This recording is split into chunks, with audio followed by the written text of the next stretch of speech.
Ассалаумағалейкумдер. Так,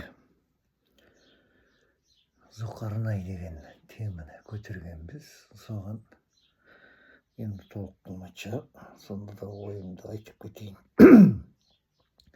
Негізгі Зұлқарнай кезінде келіп түріктерді ма, ғұндарды ма, в общем, сиырдарды бері қарады. Өткен жаулауға бірақ қолынан келмеген. Сондықтан сол жерде мыс деген әңгіме бар. Темірден бекітіп құйған дейді. Одан қалды Абайдың шығармасы бар. Зұлқарнай жайлы. Барып, бір қақпаны қағып, о қақпаға кіргізбей жіберіп, мен әлемді билеген Зұлқарнаймын. Мен бұтотымен ол кітапты қазір Абай не жазғанын жалпылама айтып көрейін. Былай айтсақ, оқымадым ба айта қойыншы. Сонда бас сүйек береді, сол бас сүйекті толтырып, бірдеме алтын жинап, бірдеме салу керек болады. Бәріне не салады? Салық. Сонымен ана бас сүйекті көтеретін не болмайды. Ондай алтын табылмайды. Содан бәленбай алтын жиналады, бірақ бас сүйек таразыда тартып кетіп тұрады.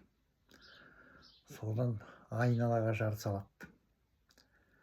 Ана бас сүйектің кім құпиясын табады, соған бірдеме нетіледі деп. Содан анда нетеді, мында нетеді. Бір мыстан кемпір болады. Сол мыстан кемпірге барады. Солай дейді. Мыстан кемпір көзінің шарасын қояды. Осыны орындайтын болсаңдар, жауабын табам деп. Сосын барып бас сүйекке бұрыс топырақ шашып жібереді. Бұрыс топырақты шашып жібергенде таразыны алтын басып кетеді. Бас сүйекті. Сонда Абайдың қорытынды беретіні: көзі тіріңде дүние тоймайсың, бірақ әр жаққа ештеңе алып кете алмайсың.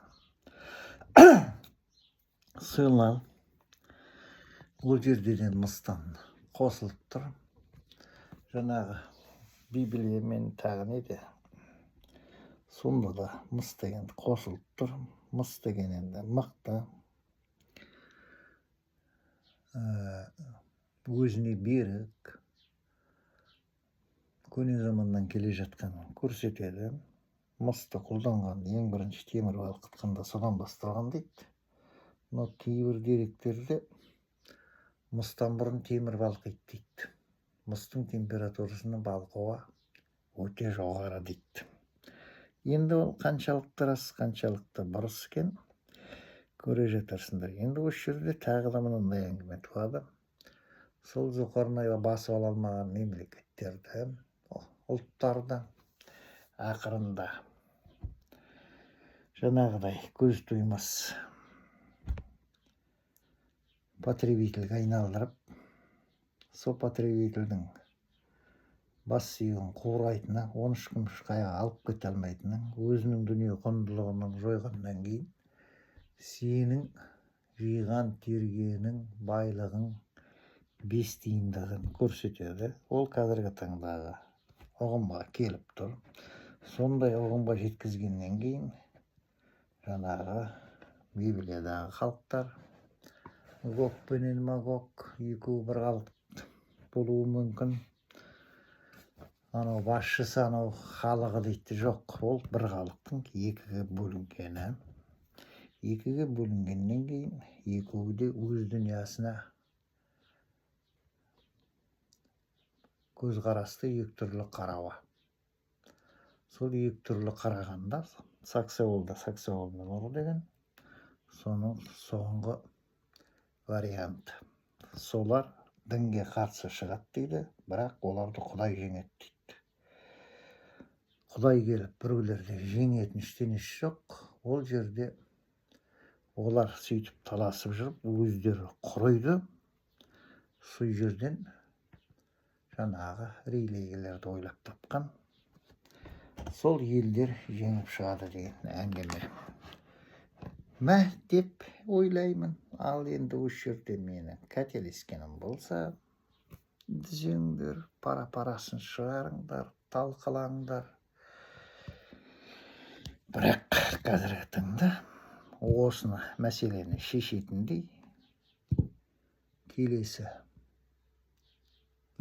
50 жылдық, 100 жылдыққа бағдарлама алатындай жағдайға жететін, өз бойын өзін танитын жағдайға жете ме, жетпей ме? Жете алмай қалса, вопрос, жетсе де вопрос. Енді ана жерде екеуінің кім жеңгенде де выигрывает третья сторона дейді. Гог жеңсе де, Магог жеңсе де. Сондықтан қазақтың бір жерден шығып, Құдайдың дәрежесінен үлкен екенін қазақтың дүниетанымы, адамгершілігі бар. Тағысын айта берсек көп. Салт дәстүрі бар. Адам деген ұғымы бар. Қазақ деген ұғымы бар. Мұсылман деген түсінігі бар. Сол есіңді, тіліңді, жаныңды ұқпасаң, сен соның үшеуінің біреуінен айырылсаң, сен ел болудан қаласың.